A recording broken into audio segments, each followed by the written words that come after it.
My new thing is to look right at the camera. Look, I'm looking at the camera and I'm saying like, share, and subscribe. Stay. I'm doing the engagement thing, engagement farming. We've got James Bergman, who is an intuitive songwriter. Hello, James. Hey, hey.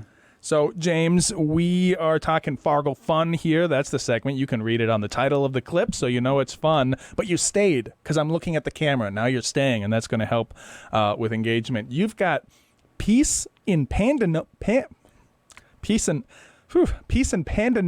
that is hard to say. Peace and Pandemonium. Woo! That is a tongue twister. It is a tongue Creating twister, community in a chaotic world. That's coming up all weekend. Yeah, it's even on Friday night. I forgot about that. Yeah. Most of the stuff I'm doing is Saturday and Sunday, but even on Friday. So what is this event? It's at the First Presbyterian Church. Now, I figured that this was a church that you're a part of or something along those lines. That's not the case at all. This is something you have a part of it. I want to know more about the part that you have in it, but I want to know more generally, what is this event? What's its connection to First Presbyterian? Is that just where it is? What's the event overall? Yeah, so it's being held there, and I know that the coordinator of it, or Rusty Bender, is he recently started with the church and wanted to have this event to kind of talk about peace. And Letia, Mzero and Janessa, I can't remember her last name. She's the founder of Down Home, where they give furniture to people who are moving into new homes. Oh, great. They're both speaking at the event. Okay. And I was just on Facebook and a couple months ago, and I saw this event show up, and I was like, oh, this sounds really good. Like a time to just talk about peace and creating community. And so I reached out and I said, hey, I've got some songs. Would you be interested? And we came up with a plan to have kind of like not just that, but also a panel discussion and then some other things. So it's gonna be really interesting. So is this gonna be mostly people? I mean, what? So you show up at the church. Yep. Right. And First Presbyterian, that's at 650 2nd Avenue North. So that's like right downtown. Yep. Right? Like what's around the corner from there downtown? Oh. 2nd Avenue North, that's got to be, and 650, you're off Broadway. You got to be right near the post office? I think so. I think it's right across the street from there. Oh, really? Maybe my friend works there. I don't know. I have a friend who works very close to there as well, Drew. Shout out to Drew. Maybe that's even his church. Okay.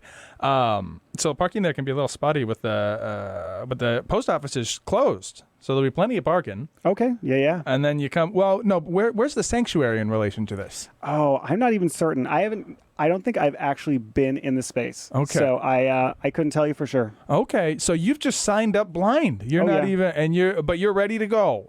Pretty much.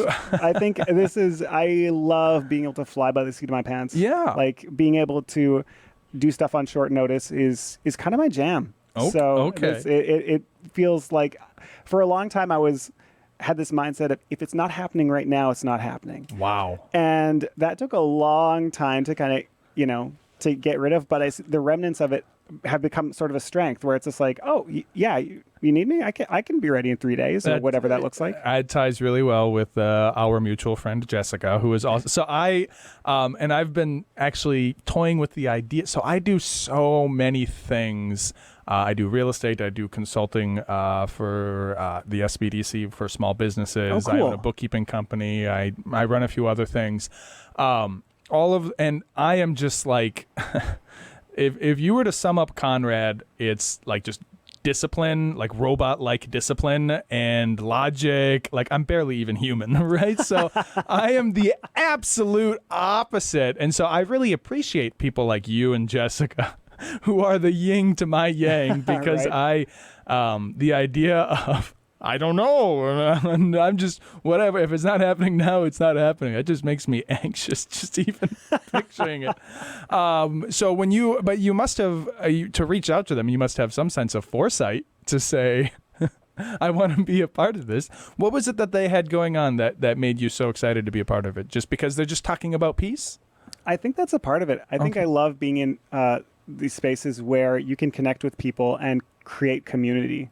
I think that's like really what invigorates me, and I find that to be so inspiring. So I want to hear more about the process of actually becoming. So you're a part of it, though. Now you're one of the performers, right? Are there going to be multiple people performing at once, or you get the whole stage? For when do you get it, and what are you doing? Okay, so there's going to be sort of like a wrap up on Sunday night, or pardon me, Sunday afternoon. I think it starts at 2:30, and I will be performing 4 songs there, along with some other musicians, and there will be some. It's, I don't want to say worship service because it's more, even though it's happening at a church, they want to make it more for everybody. Sure. And I think that there are some people who, that term doesn't resonate for them.